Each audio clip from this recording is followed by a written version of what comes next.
한국어를 완전히 독학으로 배웠어요. 토익 이런 거 점수를 보면은 점수가 다 괜찮지만 미팅을 하면서 한마디도 못하는 사람들의 특징인 거죠. 한마디도 못할 거면은 뭐하러 배우냐고요. 그러니까 뭐라도 해보라고. 생각보다 사람들이 나한테 관심 없어요. 언어를 습득할 수 있는 다양한 방법들, 그리고 회화를 가장 잘할 수 있는 방법까지 제가 몇 가지 꿀팁을 알려드릴 테니까 꼭 끝까지 시청해주세요.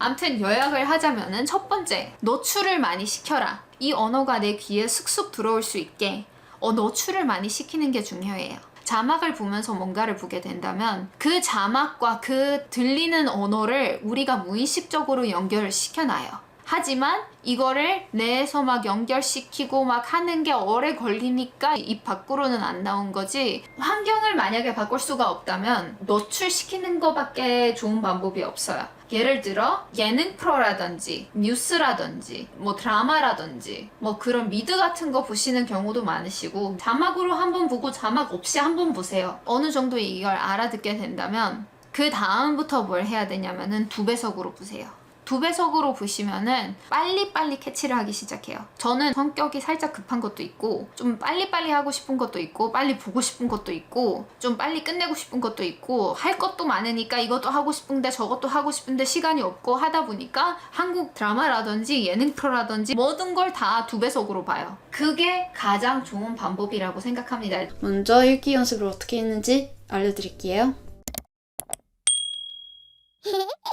읽기 시험은 뉴스 같은 질문들이 많이 나오니까 뉴스를 공부하는 사람들이 많더라고요. 그런데 뭐 뉴스도 좋긴 한데 뉴스든 뭐 소설이든 판타지든 뭐든 읽어도 도움이 된다고 생각해요. 저는 대신 어떻게 했는지가 그게 중요해요. 어떻게 했는지. 그냥 시험이라고 막 빨리빨리 서두르면서 읽지 말고 천천히 그 단어의 뉘앙스랑 의미를 천천히 막 하나씩 머리에 박혀가면서 읽는 게 좋아요. 시험 1시간밖에 안 주는데 빨리 읽는 게 더 많은 거 아니야? 이렇게 물어보시는 분들이 계시겠지만 천천히 읽는 방법으로 공부하다 보면 그 속도가 그냥 자연스럽게 높아지거든요. 그래서 시험 보는 당일날에 엄청 스피드하게 그냥 쭉 읽을 수 있을 거예요. 그리고 읽기 연습할 때 모르는 단어가 나오면 여러분들이 뭐 하세요? 바로 그 의미를 검색해보죠. 근데 그건 안 좋아요. Never ever do that. Never. 모르는 단어가 나오면 먼저 검색하지 말고 일단 그 문장을 다시 읽고 무슨 느낌인지 대충 파악해서 그 단어의 뜻을 추측해보는 거 강추드립니다. 여러분들이 모국어로 책을 읽을 때가 있잖아요. 모국어로 책을 읽으면은 모르는 단어가 나와도 검색하진 않죠. 그 의미를 다 무슨 느낌인지 무슨 뉘앙스인지 대충 추측할 수 있잖아요. 한국어 읽기 공부도 그렇게 하는 거예요. 그게 그냥 무슨 뜻인지 검색하는 것보다 훨씬 더 효과적이거든요. 그 느낌이랑 뉘앙스까지 다 익힐 수 있으니까 그 머리에. 그리고 여러분들이 덧붙일 때는 모르는 단어가 나와도 구글할 수 없잖아요. 핸드폰 없으니까. 그래서 무슨 뜻인지 추측해보는 연습도 필요한 것 같아요. 약간 Guess Me 게임 하는 것처럼 약간 읽기 연습은 Guess Me 게임, 맞춰보기 게임 강추드립니다. 이제 듣기로 들어가 봅시다. 듣기는 토픽 공식 사이트로 들어가시면 그 듣기 모의고사가 있는데 그 모의고사를 풀면서 듣기 연습을 할 수는 있는데 저는 약간 다르게 했었어요. 저는 솔직히 약간 좀 날로 먹었었던 것 같아요. 듣기를. 왜냐 그냥 넷플릭스 정주행하면서 듣기 연습을 했죠.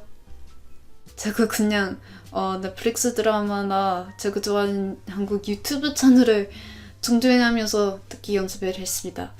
약간 모의고사를 푸는 것보다 원어민들의 대화를 듣고 한국 사람들이 실제로 말하는 속도에 익숙해지는 게 오히려 더 효과적이었던 것 같아요. 그리고 토픽 오디오가 한국 사람들이 실제로 말하는 속도랑 비교하면은 거의 타이핑기 스피드예요. 진짜 천천히 말해요, 그 오디오가. 그런데 여러분들이 이미 원어민들의 속도에 익숙해버렸으면은 그 듣기 시험이 얼마나 쉽겠어요. 그래서 여러분들이 그냥 듣기 연습에 즐기셨으면 좋겠어요. 그냥 좋아하는 넷플릭스 영상이나 좋아하는 드라마, 좋아하는 유튜브 영상 그런 거 보면서 팟캐스트도 좋고요. 그런 거 보면서 즐기셨으면 좋겠어요. 듣기 연습에. 근데 퀴포는 자막 없이 보는 겁니다. 약간 아기가 부모님들의 대화를 듣고 그냥 자연스럽게 모국어를 배우는 것처럼 자막 없이 보면서 그냥 자연스럽게 한국어를 익히게 되면 좋은 것 같아요. 제가 전에 어떤 동영상에서요, 원서를 읽을 때 사전 찾지 말라고 말씀드렸잖아요. 책 내용 속에서 단어의 뜻을 추측하는 게 더 정확하거든요. 실제로 문맥 내용에서 모르는 단어의 뜻을 찾는 게 더 정확하게 찾는 경우가 굉장히 많아요. 또 책을 읽는 동안에 사전을 찾으면 안 되는 이유가 사전을 찾는 동안에 집중력이 떨어져요. 굉장히 많이 떨어져요. 책을 읽을 때는 책의 내용에만 집중하잖아요. 저도 그런 식으로 수십 년 동안 책을 읽어왔어요. 제가 87년도 대학 들어가면서부터 몇 년 전까지, 4, 5년 전까지 저도 사전 찾지 않고 책을 읽어왔거든요. 그러다가 4, 5년 전부터 사전 찾는 습관을 들였어요. 왜 그런지 이유를 설명해 드릴게요. 제가 수학을 전공했는데요. 수학을 전공했으니까 수학에서 이 단어는 엄청 나오잖아요. 이 단어 발음은 finite, finite예요. 어떤 경우에는 이걸 finite로 읽기도 해요. 이게 finite이든 finite이든 간에 이게 유한한이란 뜻이라는 건 알잖아요. 그러다 보니까 이런 단어가 나오면 앞에 in을 붙이면 반대말이 되잖아요. 사전을 안 찾게 되면 이거를 infinite 또는 infinite 이렇게 읽게 돼요. 그런데요, 이거는 분명히 finite가 맞아요. finite, 분명히 finite가 맞죠, 그죠? finite, 그런데 이거는 infinite가 아니에요. infinite, infinite이에요. infinite. infinite, infinite, 그래서 제가 수학을 전공했는데도요, 이 단어를 수십 년 동안 infinite이라고 알고 있었습니다. 제가 몇 년 전부터 영어 동영상을 촬영하면서 걱정이 돼갖고 사전을 찾아보니까 이거를 infinite, infinite로 발음하더라고요. 이번에는 compare인데요. 비교하다잖아요. compare, compare, 비교할 수 있는 comparable. 왜 이게 comparable이냐 그러면 compare, 동사가 compare니까 이것도 compare로 읽기 쉽잖아요. 근데 이게 발음이 comparable이 아니에요. comparable, comparable이에요. 동사는 compare, compare인데 형용사형은 comparable, comparable이에요. 마찬가지로 이 단어는 비교할 수 없는 이란 뜻이니까 incomparable, incomparable이 맞아요. 우리 집안이 이 천주교 집안이거든요. 그럼 우리 엄마 아버지가 천주교였는데 제가 종교에도 관심을 좀 갖고 있어갖고 이 캐서릭에 대해서 알고 있었어요. 이거는 천주교의 이런 뜻이거든요. 성당을 캐서릭 처치 이렇게 말해요. 캐서릭 처치. 제가 이거를 오랫동안 Catholic, 캐서릭 Catholic, 이렇게 알고 있었는데 책을 읽다가 보니까 이런 단어가 나와요. 캐서릭시즘. 이게 캐서릭이니까 Catholic, Catholic, 이거는 캐서릭시즘 이렇게 발음을 했어요. 근데 들어보세요. Catholicism, 카탈라시즘으로 발음을 해요. 천주교회, 주의 이런 뜻이에요. 천주교회. 건물 교회를 말하는 게 아니라 그 교리를 말하는 거예요. 천주교 교리. 사전을 안 찾으면 이거를 캐서릭시즘 이렇게 발음하게 돼요. 근데 이걸 사전을 찾아보면 Catholicism, 카탈라시즘으로 발음을 해요. 제가 또 한 가지 더 보여드릴게요. 이런 단어를 한번 생각해 보세요. 이거는 분명히 student 맞아요. student, student, student, student, student, 여기서 E는 발음이 안 되고 T는 발음이 돼요. 잘 들어보세요. E는 발음이 안 되고 T는 발음이 돼요. student, student, student, 그런데요, 이 student 뒤에 단어가 오잖아요. 그러면 이 T가 발음이 안 돼요. student club, student club, student club, 이 student는 분명히 T가 발음이 돼요. student, student, 이 T가 분명히 발음되잖아요. 그런데 이거 T 뒤에 다른 단어가 따라오면요, student club, 이 T가 발음이 안 돼요. student club, student club, 이것도 마찬가지예요. 이것도 제가 오랫동안 constant 이렇게 발음했는데 발음이 constant가 아니고 constant, constant 이렇게 발음돼요. constant. 이 중간에 있는 T가 D로 발음되고 A가 발음이 안 돼요. 그래서 constant 이렇게 발음돼요. constant, constant. constant, 이때는 T가 발음이 되잖아요. 그런데 ANT 뒤에 다른 단어가 오게 되면요, 주로 자음으로 시작하는 단어가 오면 T가 사라져요.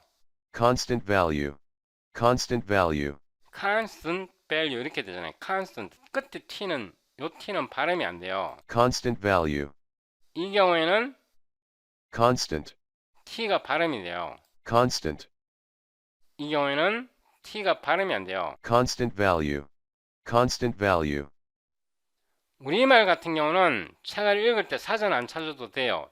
내용을 추정할 수 있으면 안 찾아도 되는데 영어 같은 경우는 사전 찾아봐야 돼요. 제가 수십 년 동안 사전 찾지 않고 책을 읽었는데 이제 정확하게 발음하기 위해서 이제 사전을 찾게 돼요.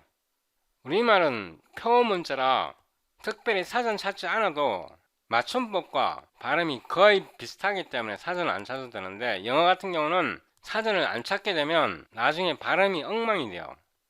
그래서 책을 읽을 때요, 내용에 집중할 것인가 아니면 나중에 말하는 것까지 생각할 것인가, 이거를 고려해서 책을 읽으셔야 돼요. 지금부터 제가 설명드리는 내용은요, 어떤 과학적 근거를 가지고 설명드리는 게 아니고 제가 50대 중반인데요, 19, 20에 대학 들어가고 50대 중반이 될 때까지 거의 30년 넘게 원서를 읽어왔는데요. 대학 졸업하고도 번역사로 일을 했기 때문에 계속 원서를 읽어왔어요. 원서를 읽다가 보니까 왜 영어가 우리말보다 읽기가 편한지를 알게 되었어요. 그러니까 문장의 내용을 파악하기가 편한지 알게 되었다고요. 항상 그런 것은 아닌데 일반적으로 영어가 읽기가 편해요. 우리가 글을 읽을 때 this is a work of an abashed, 제가 글자 모양을 따라 그리고 있습니다. advocacy, 이렇게 글자의 모양을 봅니다. 그러니까 단어의 모양을 보고 이 단어를 인식합니다. 이거를 T, H, I, S, I, S, A, W, O, R, K, O, F 이렇게 철자를 읽는 게 아니고요. this의 모양을 읽습니다. is의 모양을 읽고요. A의 모양을 읽고 work의 모양을 읽고 of의 모양을 읽습니다. 그러니까 단어를 읽을 때 철자를 읽는 게 아니고 그 단어의 단어 모양을 읽습니다. 이렇게요. 이렇게 단어 모양을 읽어야 빨리 읽고 이해할 수 있습니다. 절대로 이 철자를 낱개로 읽는 게 아니고요. 단어의 모양을 읽습니다.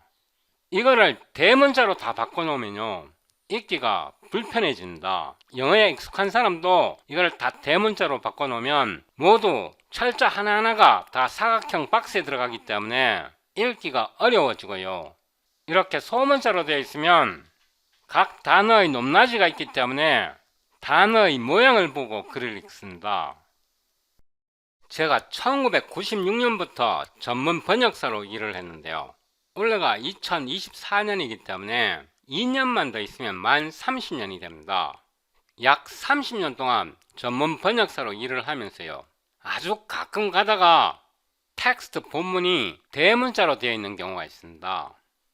이 텍스트 본문이 대문자로 되어 있는 경우는 대부분 계약서라든가 특정한 법률 문서라든가 상대방에게 강력하게 컴플레인 할 때 본문을 대문자로 씁니다. 대문자는 높낮이가 없기 때문에 철자 하나하나를 읽어야 그 단어를 읽을 수 있습니다. 그래서 계약서에서 매우 중요한 부분 또는 법률 문서에서 매우 중요한 부분 그리고 컴플레인 할 때 매우 중요한 부분은 대문자로 작성합니다. 제가 번역사로 일을 하면서 완전히 대문자로 이메일을 보낸 경우가 두세 번 정도 있습니다. 고객한테 강력하게 컴플레인 할 때 본문 내용을 모두 대문자로 작성합니다. 왜냐하면 대문자로 작성하면 빨리 읽지 못하기 때문에 그렇습니다. 다른 말로 매우 주의해서 읽으라는 뜻입니다. 우리가 영어를 외국어로 배웠습니다. 외국어로 배웠기 때문에 듣기보다는 읽기가 우선입니다. 읽기가 우선이 되어야 원어민이 아닌 영어 선생이 가르치기가 쉽고요. 읽기 위주로 텍스트 위주로 공부를 했기 때문에요. 듣기가 어려운 겁니다. 제가 조금 전에 설명할 때요. 우리가 철자를 보고 읽는 게 아니라 단어 하나하나의 모양을 보고 읽는다고 말씀드렸습니다. 이 단어의 모양을 보고 읽습니다.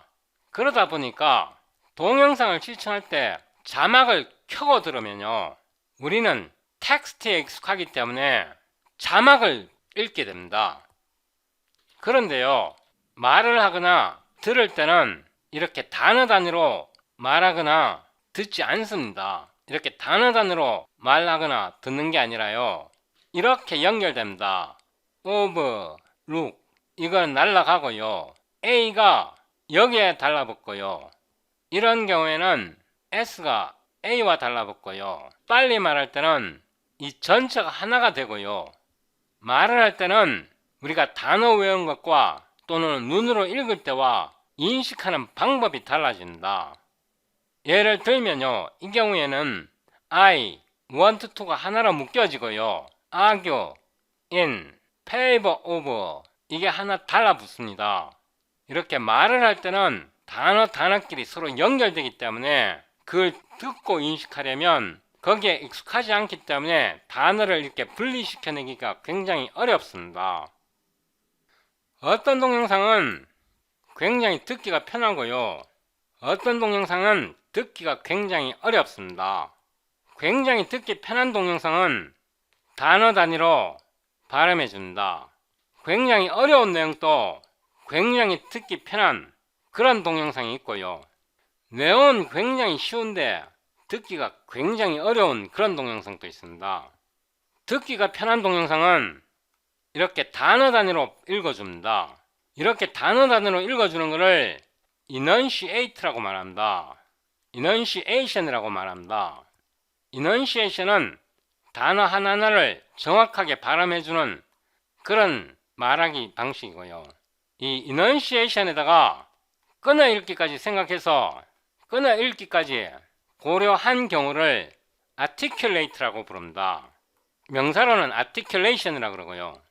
내용이 어려워도 enunciation 해주거나 또는 articulation 해줄 경우에는 듣기가 굉장히 편합니다. 내용이 어려워도요. 그런데 이런 articulation을 해주지 않는 일반적인 평상적인 드라마에 나오는 그런 내용은요. 듣기가 굉장히 어렵습니다. 제가 몇 달 전에요. 동영상 1000여 개를 거의 일주일 동안 빈지 와칭한 경우가 있습니다. 빈지 와칭이라는 건 눈동자가 시뻘개질 때까지 완전히 충혈될 때까지 계속 시청하는 겁니다. 그러다가 졸리면 다시 자고 일어나고요. 자고 일어나서 또 계속 시청하고 이렇게 해서 거의 일주일 동안 1000개 이상의 동영상을 시청을 했는데요. 그거 자막 없이 봤습니다. 자막 없이 봤는데 내용이 다 들리고요. 아주 감동적으로 봤습니다. 그 동영상 시리즈가 재미가 없다 그러면 1000개 넘는 동영상을 그렇게 밤새 가면서 눈이 시뻘개질 때까지 그렇게 보지는 못하겠죠. 그 동영상은 굉장히 듣기 편하고요. 굉장히 재밌었습니다. 저한테는요. 그 동영상은 듣기 굉장히 편합니다. 굉장히 듣기 편한 동영상은요. 단어를 정확하게 발음해 줍니다. 듣기 편하다는 것은 내용이 쉽다는 뜻은 아니고요. 쉬운 단어를 쓴다는 뜻은 아니고 정확하게 발음해 준다는 뜻입니다. 그 동영상을 잠시만 재생하고요. 이 그림을 가지고 듣기의 원리에 대해서 이번 동영상 끝에서 설명드리겠습니다. 여기에 보면 육면체가 보이는데요. 이 육면체를 자세히 쳐다보고 있으면 머리가 굉장히 아픕니다. 이 육면체를 네커 큐브라고 부릅니다. 네커 큐브라고 부르는데요. 이 내용은 제가 리차드 도킨즈의 The Extended Phenotype 이 책에서 알게 된 겁니다. 이 책의 내용이 385페이지로 되어 있는데요. 이거 하드카피 재본본을 받아보면 약 400페이지 정도 됩니다.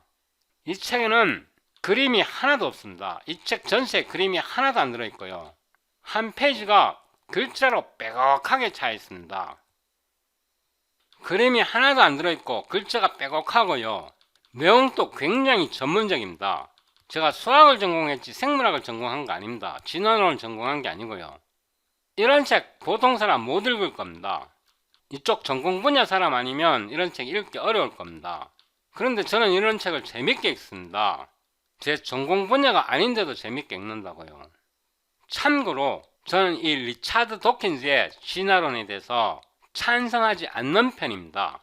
The Selfish Gene과 The Blind Watchmaker 책 두 권을 지금까지 읽었고요. 이거는 세 번째 책인데 이 책은 제가 전에 읽다가 막 읽기 시작하다가 번역일이 들어와갖고 이걸 중간에 중지시켰었는데요. 번역일을 한 2주 정도 하고 나니까 코딩을 하고 싶어지더라고요. 이 책은 잠시 뒤로 밀어놨던 게 오늘 동영상을 준비하면서 이 책이 생각이 나갖고 이 책에서 이 그림을 가지고 왔습니다.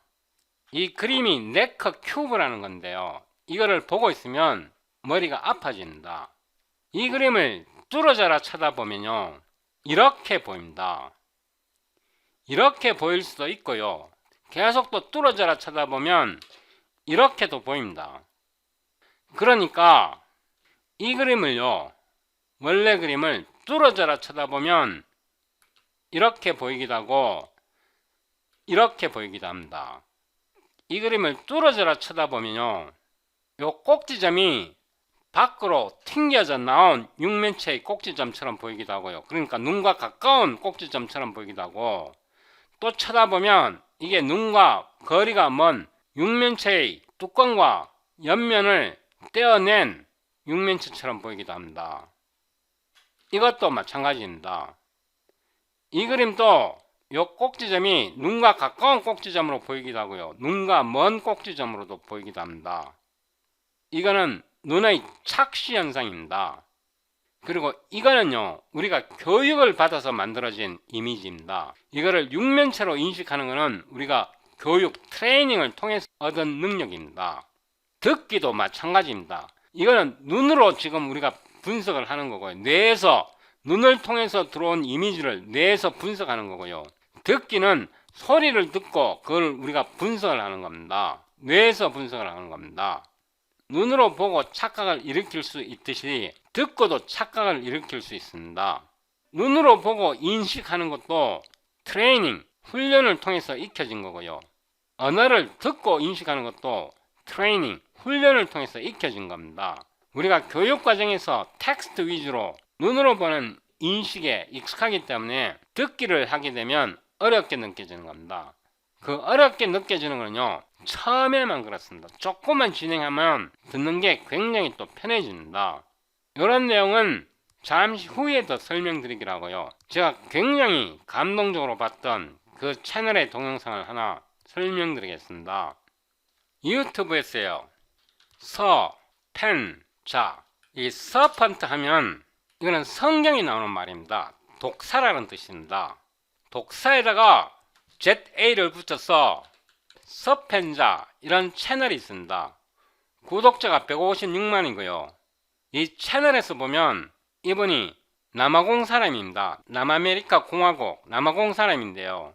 제가 이 사람 동영상을 1000개 이상입니다. 1000개 이상을 약 일주일에 거쳐 빈지 와칭했습니다. 거의 대부분 다 봤습니다. 이 사람뿐만 아니라 이 사람 친구 동영상도 거의 대부분 다 봤습니다. 이 사람 동영상 보면요. 굉장히 잘 들립니다. 제가 이 채널에서 그 동영상을 시청하고 마음이 굉장히 그 이모셔널, 그 뭐라 그러죠? 감정이 이렇게 슬픈 그런 내용이 있었는데요. 이 동영상을 보면요. 제목이 My Little Brother Died. How does a person deal with this? 내 동생이 죽었다. 이런 거에 어떻게 대처하는가 이런 제목입니다. 이 동영상을 시청하시고 나면 이 채널의 이름이 왜 서펜저가 되었는지 알 수 있고요. 저는 이 동영상을 보고 나서 이 채널에 있는 모든 동영상이 재밌지만 이 동영상을 보고 나서 굉장히 마음이 격해졌습니다. 그러니까 굉장히 슬퍼졌다고요.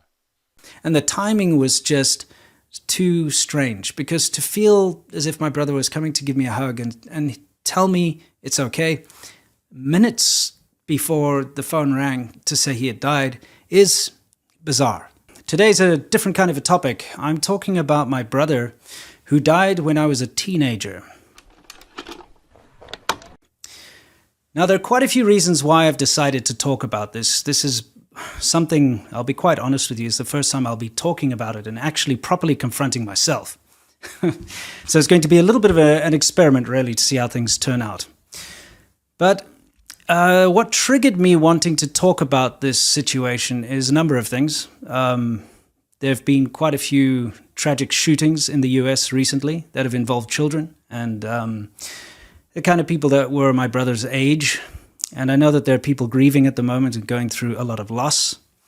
And something that my mother posted on Facebook a while ago is she posted the fact that my brother would have been 35 years old right now, which is a bit of a shock to me to think about it because, of course, I haven't really been giving it much thought.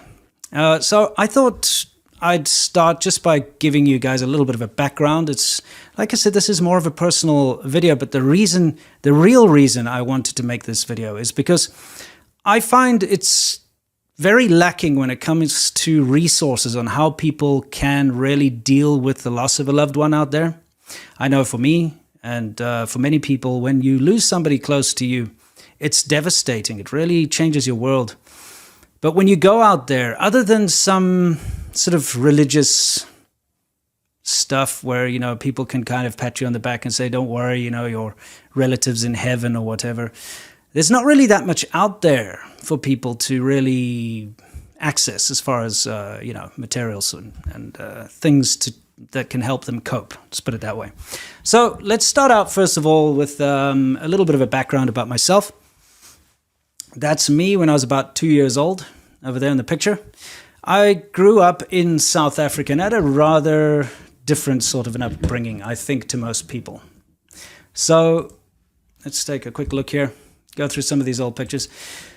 My father's a pretty well-renowned game capturer, snake handler, and that was his thing when I was growing up, is he would go out on these adventures to capture snakes and reptiles and things. So he'd take these trips through Africa, and I believe this over here is in Namibia, which used to be known as Southwest Africa at the time.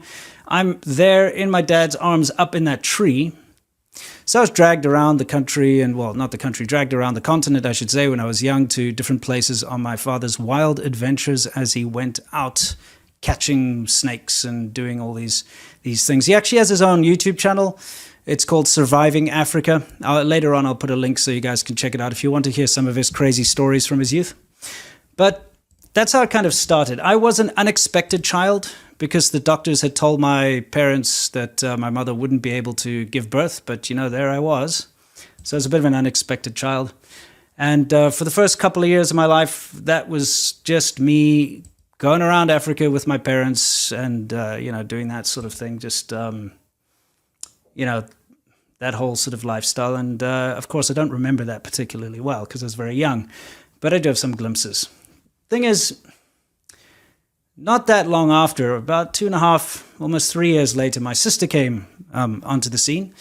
I have blurred out her face because nobody knows I'm making this video. I don't know if she'd be comfortable or not, so just to be on the safe side, I've blurred her out. But there she is with a python around her neck.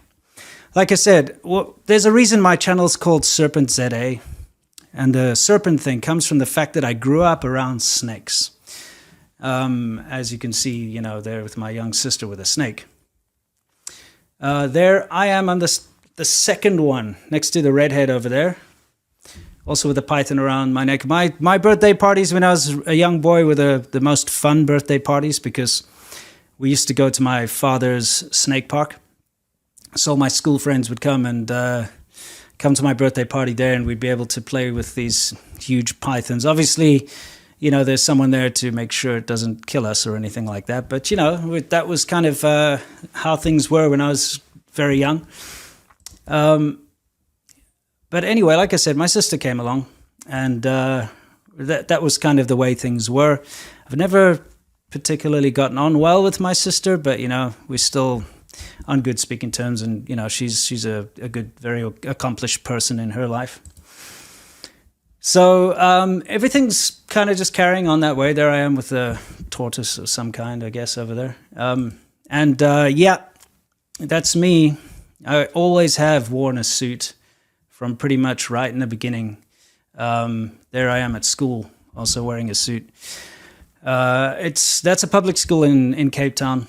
It's a boys' school, and it's all the old British system. So, you know, that's when I first learned how to wear a tie and all this stuff, and kind of that stuck with me, obviously. But yeah, I pretty much lived in a suit my whole life. Anyway, it was around about this time that my brother came on the scene. There he is. Now, this is when I was 7 years old, I believe. Yeah, when I was about 7 years old, my brother was born. And again, this was a surprise that he came along. I don't think anyone was expecting it. And he was a really nice little guy, you know. It's, there I am with my sister and my brother. But when he was born with a heart condition. And I don't know the exact details, what it's called, but he had a hole in his heart. And it's not something that stops you from having a normal sort of lifestyle in childhood. But, you know, you got to take it easy. He couldn't do any like massively strenuous exercise and all of that sort of thing. And the idea was that when he reached a certain age, they could do an operation which would fix that problem, right? And let's see, there's my brother with my mom there. And of course, you know, when you have a younger brother, being the eldest that I was, you feel very responsible for your siblings. You have to look after them. And it's very interesting. Anyone who's had a younger brother will know what it's like. There's a very special sort of a dynamic between siblings. You know, yeah, especially if you've got a younger brother. I guess older brother, same. It's just the other way around. But things were absolutely fine. You know, it was a very sort of happy period of my life, very normal. Having a younger brother and a younger sister. This is a school photo of me taken on the same day that my brother had a picture taken. I can't remember how old I was there. But, you know, just to give you some background, there we are messing around. I'm the skinny guy in the middle, well, behind my sister over there anyway, back when I was skinny, in our backyard pool that my dad built. It used to be like a washing up area. This was when we were still living in Cape Town. So, you know, for all intents and purposes, everything was fine. This particular photo was taken just before we moved from Cape Town up to Johannesburg. I'd say that was one of the biggest changes, obviously, of my life was moving to Johannesburg in the beginning. And this we took actually on the way out. We were staying at a hotel or something. And there we go, my brother, my sister, myself, and my mom. And that's another picture of us messing around. I guess I really liked Speedos back in the day.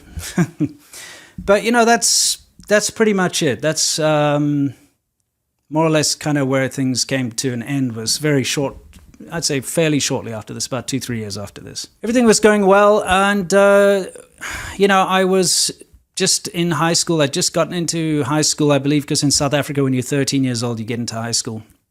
And my brother was doing well, and everything was good. Totally normal. Like I said, he did have a heart condition, but it never actually affected his life, if that makes sense. It didn't really change who he was, and he had a very spunky and cheeky personality, you know. And we used to kind of roughhouse and run around outside and all the usual sort of stuff. So he was actually okay. For all intents and purposes, if you were to look at him, you wouldn't say there was anything wrong with him. But, you know, the time came where there was a decision to be made that either he gets this operation, which then makes him completely normal for the rest of his life, or, you know, he can kind of continue the way he was, but it would probably deteriorate and it would really be a quality of life issue. So the decision was made, obviously, for him to go ahead with the operation. So I remember quite clearly that he went down to Cape Town to get the operation because the doctor that was going to do the heart operation was a very well-known doctor, and in fact somebody my mother had worked for as a secretary when she was younger. So, you know, you got to get the best of the best for this kind of thing. And they flew down, my mother and my brother flew down by themselves to go get the operation done, and the rest of the family remained up in Johannesburg.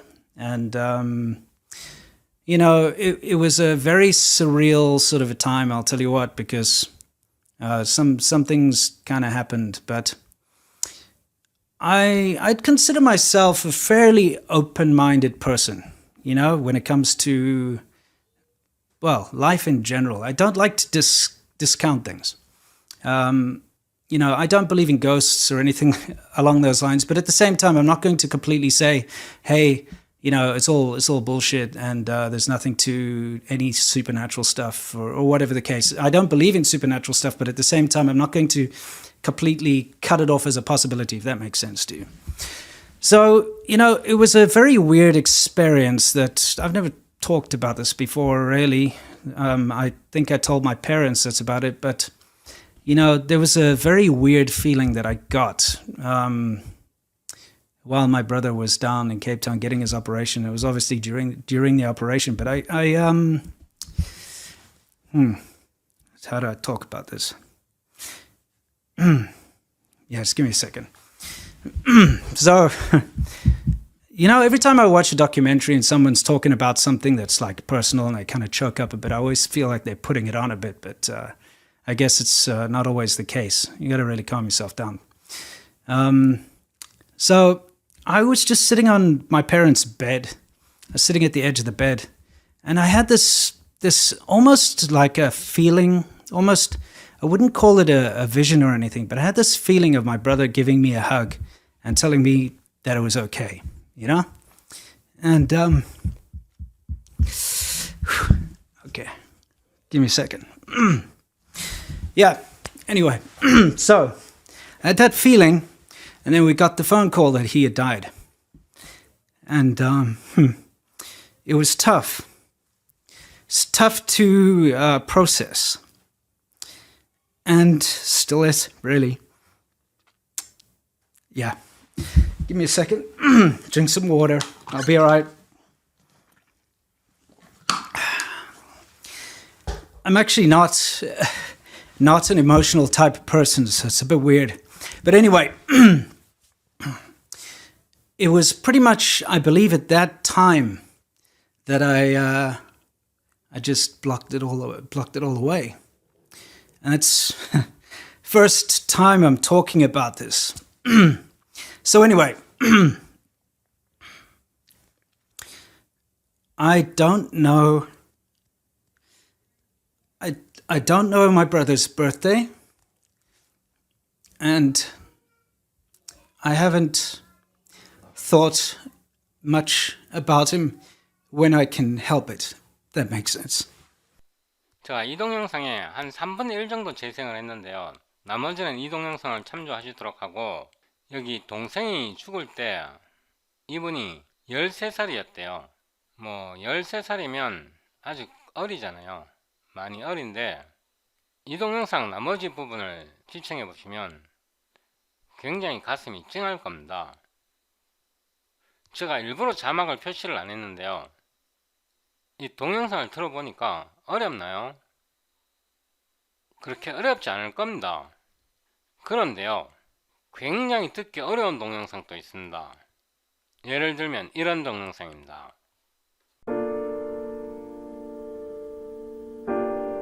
Hey Justin, it's Charlotte. I just really need someone to talk to. Maybe swing by or call me if you get a chance tonight.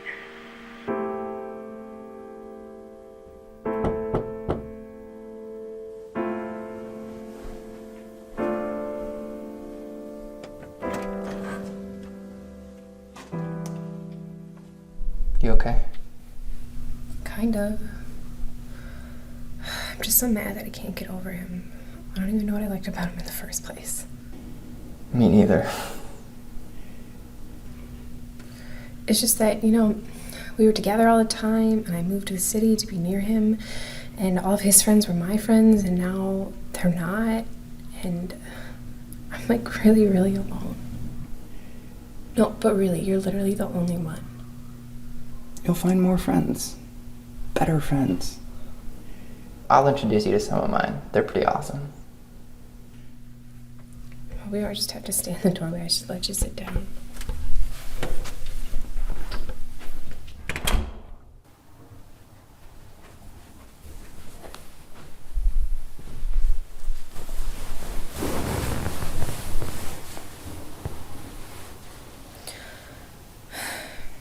Thanks for showing up.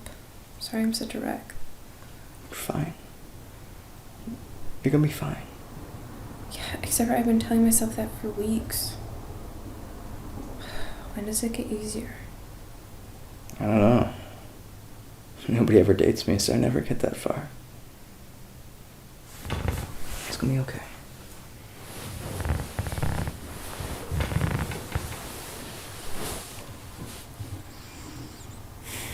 Why are you such a good friend? Because you're amazing.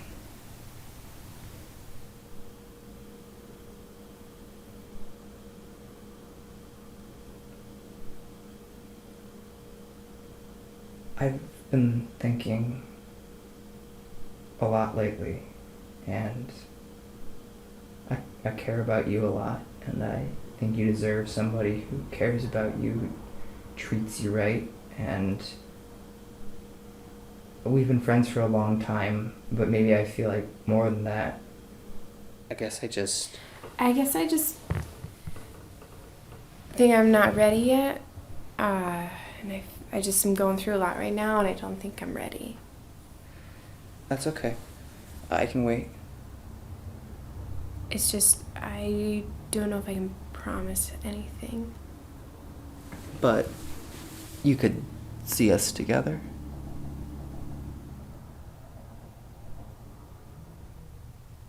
That's fine. It's not a big deal. Justin, wait. You're my best friend, and I care so much about you. I just didn't know what to say. I just don't get how it's that complicated. I mean, I thought we were super close, so why wouldn't we want that to last? Well, yeah, of course. Is it not going to last? I don't know if I can go on with this, with the feelings that I have. Wait, so I care about our friendship a lot, and I thought you do too, right? Yeah, but I have these feelings and they're not going away. So if you don't, I just don't think I can pretend. So you're saying you won't be friends with me unless I date you? No, I'm just... But if you don't care about me like I care about you, then I can't be around you. Well, that's stupid. Don't you see how stupid No, that is? it's not stupid. It makes No, like this is the actual story of my life, okay? If you really cared about me, you would be a friend when I actually needed a friend. I don't need a boyfriend, I need a friend. Now you're just trying to manipulate me. Well, and you're threatening to throw away our friendship just because I won't date you. But why not? Seriously, why not? Why?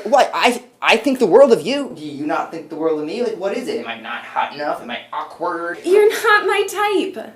You know that's a cop-out. Okay, well, what am I supposed to say? The truth. I don't know. That you like me too. Both. Can it be both? I forgot. Because you only like bad boys. Don't you even dare. It's not my fault you picked Damien. Yeah, I'm an idiot. Thanks for pointing that out. Are you serious? Did you seriously just say that? Because a minute ago you were all, oh, I'm here for you, but now I'm seeing the real Justin. I like you. I just like you. Is that such a terrible, awful, awkward thing? Why do girls act like it's this terrible thing when a guy says you're his favorite person? Your favorite person if I date you. Otherwise a person that you never want to see again. I'm just saying you're the best. And you're saying, you're okay. Is that really what you think? It's not all a ranking thing, okay? Like, I love my sister, I'm not dating her. I love my mom, I'm not dating her. I love my high school best friend back in Wisconsin, but I'm not dating her. Why do guys always feel like it's not enough unless you're dating? Cause that's the best there is. That's the closest you get to someone. Everybody knows that. That's what everybody wants. Because it's the best. Why does everyone feel like they have to try to be the best?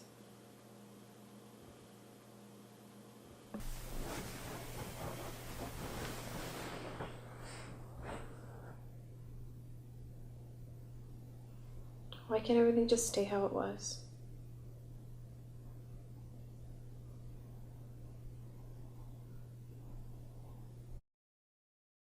이 동영상입니다. The Other Side of the Friend Zone 그래갖고 제가 이 동영상을 하루에 3번에서 4번 시청했고요. 굉장히 집중해서 반복하면서 시청했고 그거를 3일 했습니다. 그러니까 하루에 3번, 4번, 5번씩 돌려가면서 안 들리면 다시 듣고 안 들리면 다시 듣고 이렇게 돌려가면서 그거를 3일 동안 시청을 했는데요. 처음에는 40%, 50%, 60% 그 정도밖에 안 들렸고요. 하루에 4번, 5번씩 들으면서 3일 동안 시청을 했는데요. 아직도 이 정확하게 안 들리는 부분이 두세 군데 있습니다.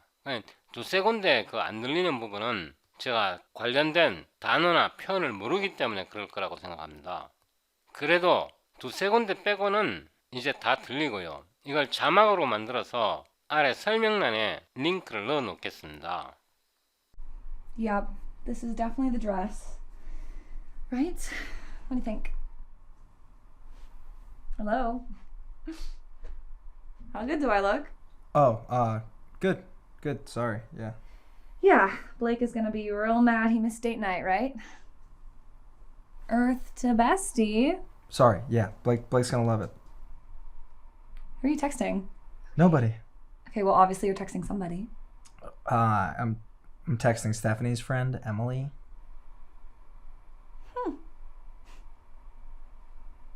Why are you talking to Stephanie's friend Emily? We've just been hanging out a couple times, hanging out. Really? I thought you weren't looking for a relationship.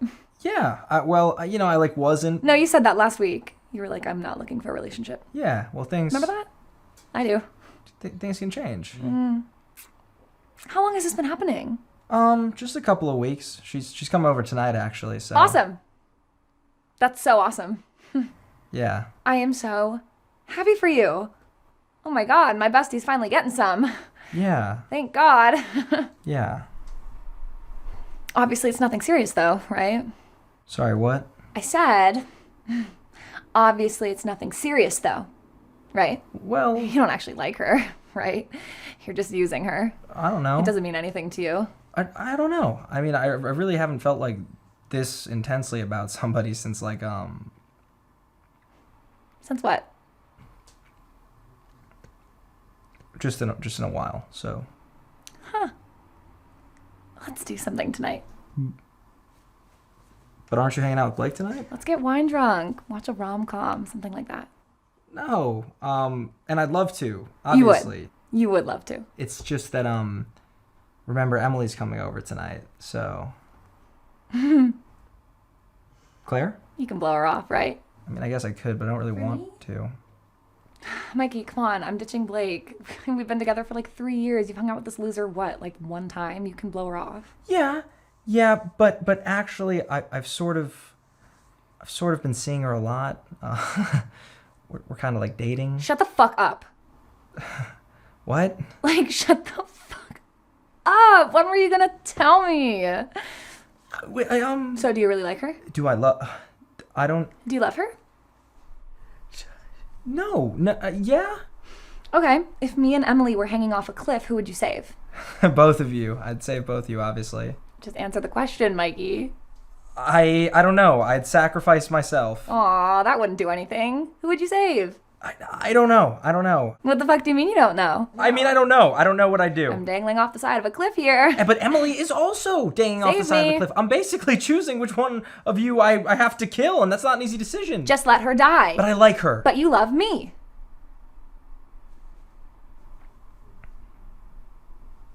You love me.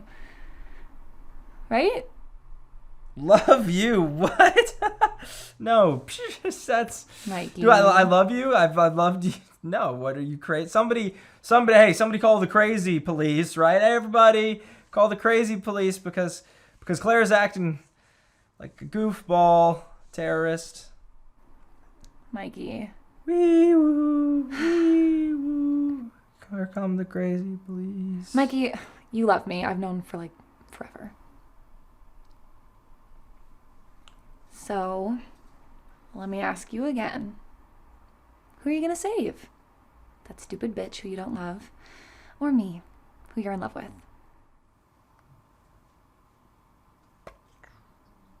I don't know.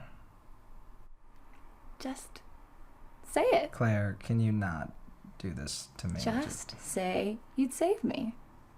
Because you would, right? You know I would save you. Good. Good. I appreciate that. That means a lot. Great. Okay, so I'm gonna go hang out with Blake, but I'll be back in like an hour and then we can watch that rom-com. Okay. Just ditch her, Mikey. It's what's best for us. Okay. Okay. Bye. See ya.